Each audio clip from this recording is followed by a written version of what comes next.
Mga barangay official aminado nga problemado bangod may mga pasaway nga nag-abot sa syudad sa Bacolod apang wala nagdeklara nga gikan sila sa Metro Manila. Abi pagpalahuway na kamo. Yaring balita nga atong gintutok ka.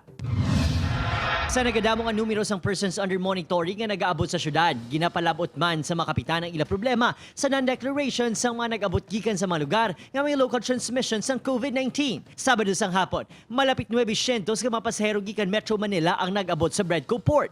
Sa ila pagpanaog sa barko, gin-check ang ila temperatura kag automatic nga nang in-person under monitoring kag dapat ipaidalom ang kaugalingon sa 14-day home quarantine. Ang first na kabudlayan, amo na ang reporting sa nga na PUM, mayo lang kumanugid, hindi man ta kapanuktok sa balay, kung mamangkot din ka naghalin, kapno, na din ka naghalin. Ginpatag naman sa Association of Barangay Captains kaya hindi sila makapanagtag sang ginahingyo nga habon para sa tanan, bangod ginapain para sa mas importante nga tikang kontra COVID ang pondo. Ang demand sa tao, no, ga-demand bulong, ga-demand alcohol, ga-demand face mask. Kami gani, ako, wala ako face mask, ikap, wala man yung face mask, no?